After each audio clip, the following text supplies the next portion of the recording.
Halo Nak, berjumpa lagi dalam pembelajaran sintaksis. Kali ini kita akan belajar tentang fungsi kalimat dan pola dasar kalimat.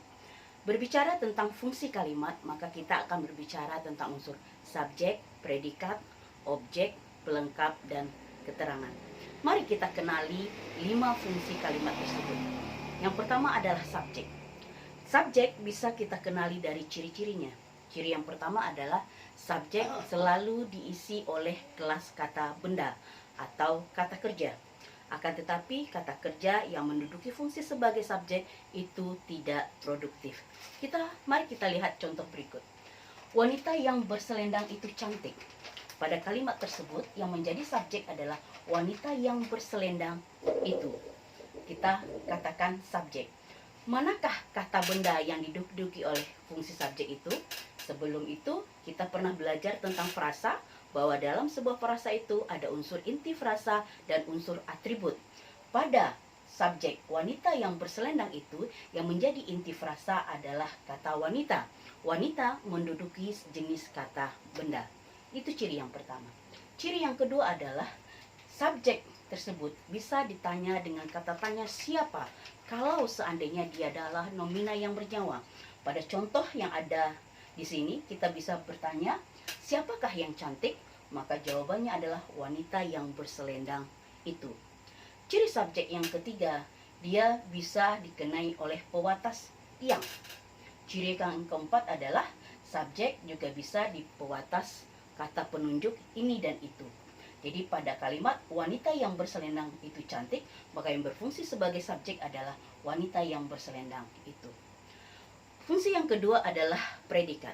Predikat adalah unsur yang menerangkan apa yang dilakukan oleh subjek. Kalau kita tilik dari jenis kelas kata yang menduduki fungsi predikat, maka predikat sangat fleksibel sekali. Bisa diduduki oleh kata benda, kata kerja, kata sifat, kata bilangan, ataupun kata depan. Berbicara tentang kata tanya, maka predikat ini bisa ditanya dengan kata tanya mengapa, dalam keadaan apa, dan bagaimana. Kalau kita lihat contoh, kakaknya pramugari. Dari contoh ini, kakaknya pramugari, maka pramugari kita sebut sebagai sebuah predikat. Dengan kata tanya, mengapa kakaknya? Maka jawabannya adalah pramugari. Unsur yang ketiga adalah objek. Objek ini sesuatu yang agak unik, ya. Sebuah objek itu bisa diduduki oleh kata benda. Ingat, hanya diduduki oleh kata benda saja. Kalimat yang memiliki objek adalah kalimat yang memiliki predikat transitif. Apa itu predikat transitif? Predikat transitif adalah predikat yang membutuh kehadiran sebuah objek. Mari kita lihat contoh. Aza sedang membaca buku. Yang menjadi predikat di sini adalah kata sedang membaca. Sedangkan buku adalah objek dari kalimat kita. Kalau ingin membuktikan bahwa sebuah kalimat itu memiliki objek apa tidak, maka kita bisa membalikkan fungsi dari kalimat tersebut. Aza sedang membaca buku ini berada pada posisi kalimat aktif dengan imbuhan me. Kalimat aktif yang memiliki imbuhan me ini akan bisa diubah menjadi kalimat pasif dengan imbuhan di. Aza sedang membaca buku, Aza sebagai subjek, sedang membaca sebagai predikat, buku adalah objek. Kalau kita pasifkan, maka kalimat kita ini menjadi buku sedang dibaca oleh Aza. Itu ciri dari subjek yang pertama. Yang kedua adalah kalau objek kita ganti dengan konstruksinya, maka kalimat kita masih bisa berterima, yaitu Aza sedang membacanya. Aza sedang membacanya. Nya sebagai pengganti unsur objek. Yang keempat, pelengkap. Pelengkap ini akan diisi oleh sebuah predikat yang sifatnya intransitif. Kita lihat contoh, Afwan bermain layangan. Kalau kita lihat dari segi jenis kelas katanya, maka pelengkap berbeda dengan objek. Kalau objek tadi hanya diduduki oleh kata benda saja, maka untuk pelengkap bisa diisi oleh kata benda, bisa juga diisi oleh kata sifat. Afwan bermain layangan ini adalah bentuk kalimat aktif dengan predikat berimbuhan ber. Kalimat aktif yang memiliki predikat berimbuhan ber, maka dia tidak bisa dijadikan kalimat pasif. Atau dengan kata lain, kita bisa katakan bahwa pelengkap ini adalah sebuah predikat yang memiliki unsur kata berimbuhan ber, ter, dan kean. Atau sebuah predikat dalam bentuk verba kopulatif seperti merupakan, ialah, yakni. Beberapa kata yang disebutkan tadi adalah verba kopulatif yang biasanya menduduki fungsi sebagai predikat, maka kata setelah predikat kopulatif tadi biasanya diisi oleh unsur pelengkap. Fungsi kita yang kelima adalah keterangan.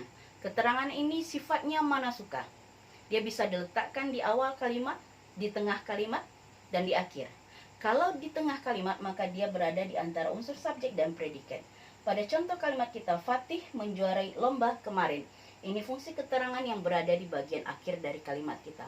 Kalau seandainya kalimat ini kita ubah konstruksi keterangannya di awal, maka jadinya adalah kemarin Fatih menjuarai lomba.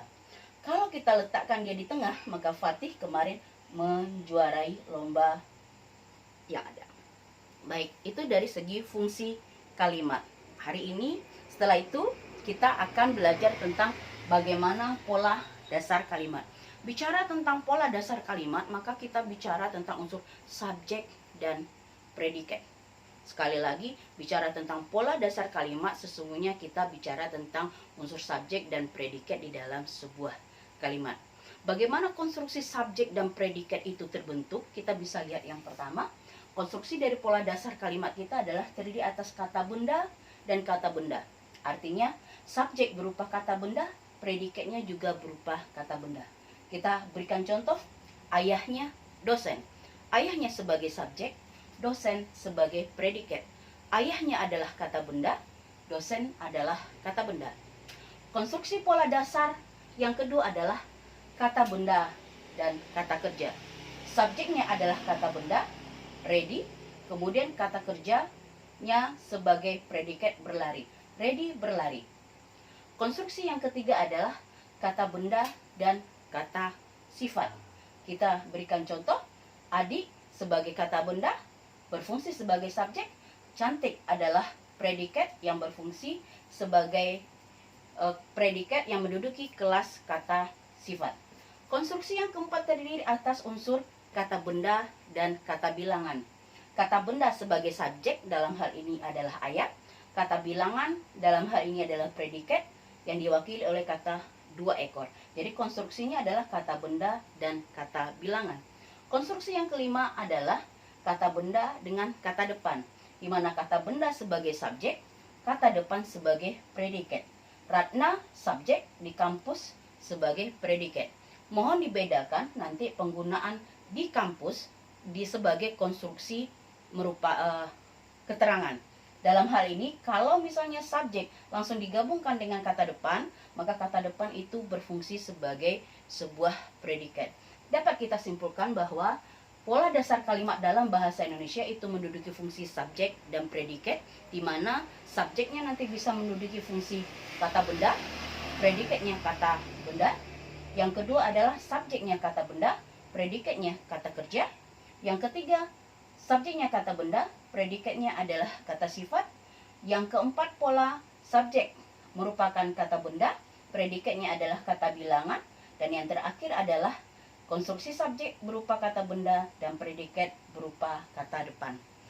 Demikianlah Ananda semua pembelajaran kita terkait dengan fungsi kalimat dan pola dasar kalimat. Semoga bermanfaat bagi kalian semua dan silahkan dipelajari dengan lebih mendalam. Salam.